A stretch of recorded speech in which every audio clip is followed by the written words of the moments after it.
Warning: white phosphorus is toxic. It can kill you with a variety of ways. Please do not try anything in this video.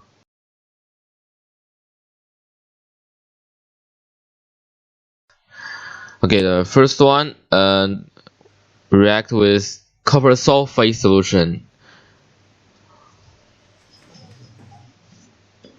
Here's the white phosphorus, and let's heat it to speed up the reaction. The white phosphorus melting point is 44.1 degrees Celsius, so it can very easily to melt.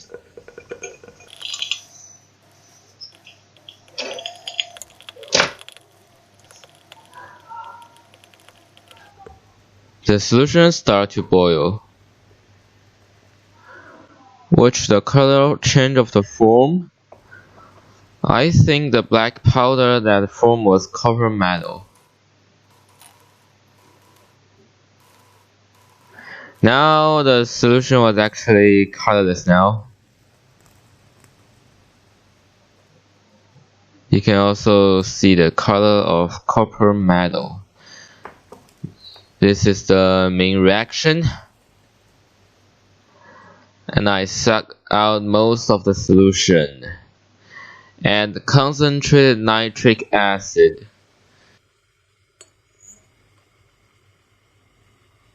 React it vigorously or violently. Here are the main reactions.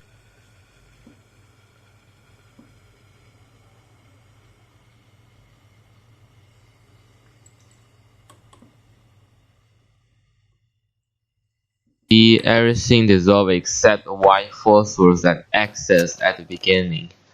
Also except that has to add cold water to make white P solidify. It's interesting that white P is much more reactive than copper, but white P survived. Whatever, then you can put it back to the white phosphorus bottle. The next one is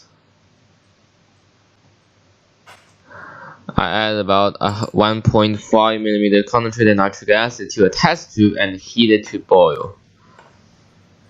Put about 0.3 grams of white phosphorus to the test tube, and oh my god. Now the liquid here is mostly hot phosphoric acid. Let's add some white phosphorus. See the flame. Goodbye, my test tube.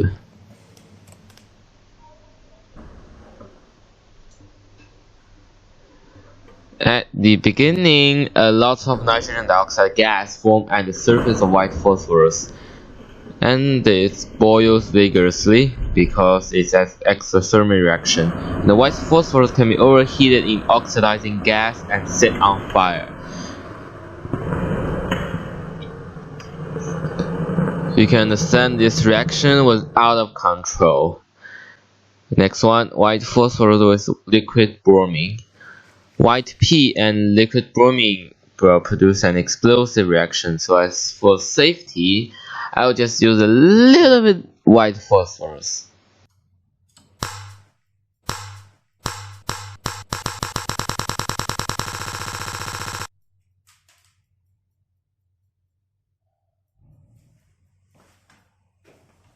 I set up the apparatus to add more white phosphorus and bromine. Now in the round bottom flask is white phosphorus and boiling phosphorus tribromide. Now the reaction is going to be shown here.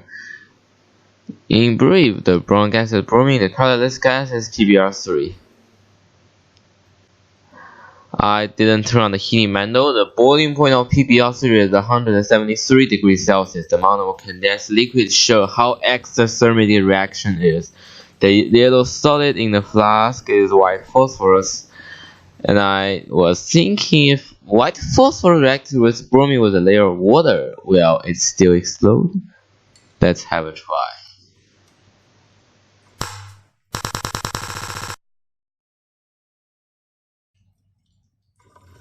When white phosphorus touched bromine, many bubbles formed and disappeared again.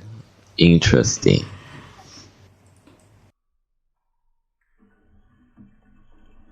The reaction makes bromine boil and cold water condense it back to liquid. So after a while you see the bromine which is condensed, many drops of bromine. So let's try if we use concentrated nitric acid instead of water. Well,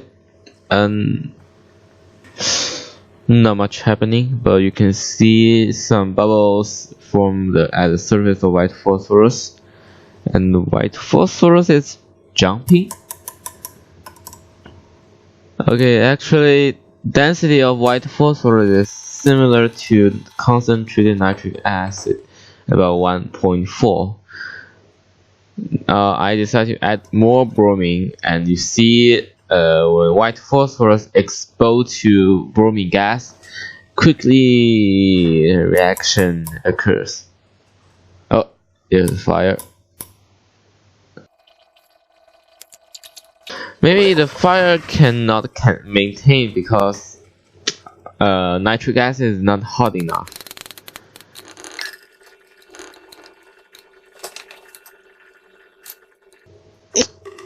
Well, burned. Oh Jesus.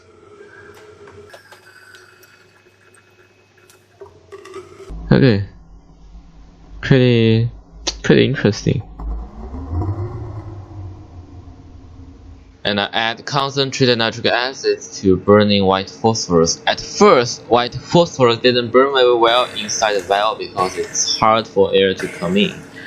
Like air, concentrated nitric acid is an oxidant. Concentrated nitric acid is like concentrated air, strong oxidant, so white phosphorus burns vigorously. To put out the fire, you can just isolate it from the air. And the slow motion, just enjoy it.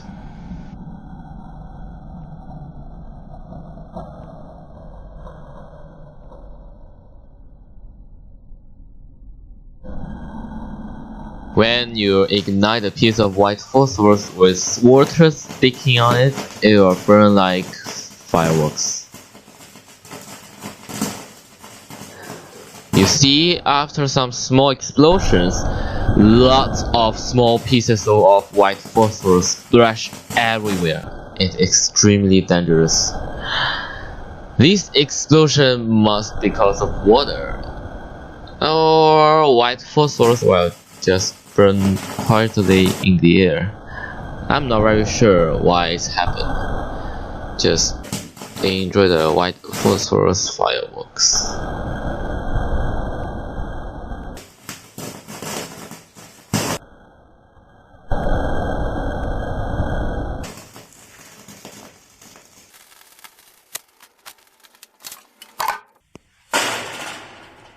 Bye bye.